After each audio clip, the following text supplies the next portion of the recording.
suara hujan lembut, dan dengung listrik samar di balik gemerlap Amerika Serikat. Tersimpan sebuah lorong waktu di Mississippi. Studio film tua ini pernah menjadi rahim bagi para legenda sinema. Lampu-lampu neon yang dulu terang, kini hanya berkedip sayu, seolah enggan menyerah pada gelap. Poster-poster film dari era 80-an, warnanya telah pudar. Catnya terkelupas, menjadi saksi bisu kejayaan yang telah lama berlalu. Setiap langkah di lorong ini terasa berat, seolah menapaki jejak para sineas yang pernah menumpahkan seluruh jiwa mereka di sini. Lihat pintu di ujung sana, tertulis Studio 13. Tempat ini dulu adalah jantung dari semua mahakarya. Namun, sejak tahun 1992, tak ada lagi satupun film yang berhasil diselesaikan di sini. Cerita yang beredar di antara para kru film lama menyebutkan satu proyek terakhir menjadi terlalu nyata untuk ditayangkan. Sebuah film yang merekam sesuatu yang seharusnya tidak pernah terekam. Namanya Bisikan dari Layar Perak. Proyek ambisius yang disutradarai oleh Tuan James, seorang visioner yang terobsesi dengan realisme. Dia ingin menangkap esensi ketakutan yang paling murni. Untuk itu, dia menggunakan sebuah cermin antik dari era kerajaan sebagai properti utama. Para aktor sering mengeluh. Mereka merasa ada yang mengawasi dari balik cermin itu. Bahkan saat kamera tidak menyala, bisikan-bisikan aneh mulai terdengar di rekaman suara yang seharusnya hening. Malam itu, saat syuting adegan puncak, listrik di seluruh studio tiba-tiba padam total. Hanya monitor di ruang editing yang tetap menyala menampilkan gambar statis dari cermin itu. Ketika lampu kembali normal, sang aktris utama, Charlotte, ditemukan pingsan di depan cermin.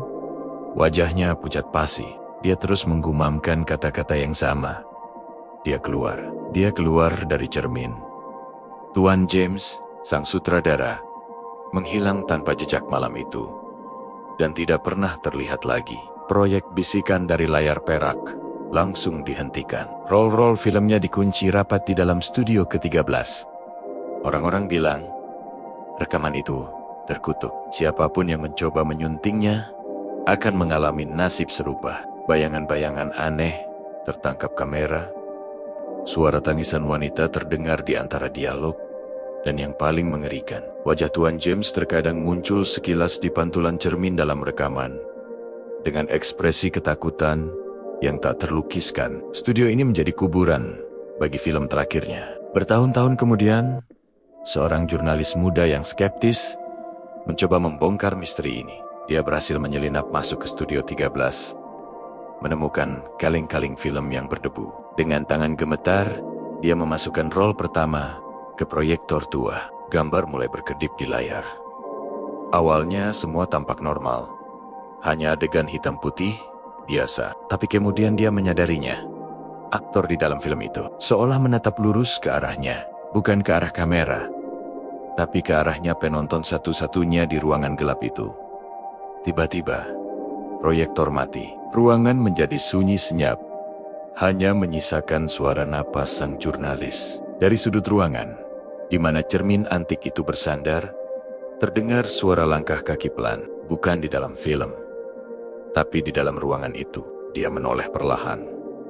Dan di pantulan cermin yang kusam, dia tidak melihat bayangannya sendiri. Dia melihat sosok Tuan James, berdiri tepat di belakangnya, tersenyum. Kisah sang jurnalis berakhir di sana, sama misteriusnya dengan sang sutradara. Studio 13 kembali menelan korban. Kini, lorong ini tetap sunyi, menjaga rahasianya dengan rapat. Pintu Studio 13 tetap terkunci, bukan untuk menjaga orang luar masuk, tapi untuk memastikan apa yang ada di dalamnya tidak pernah keluar. Legenda Bisikan dari Layar Perak menjadi pengingat abadi bahwa beberapa cerita memang lebih baik dibiarkan tak selesai, dan beberapa pintu lebih baik tidak pernah dibuka.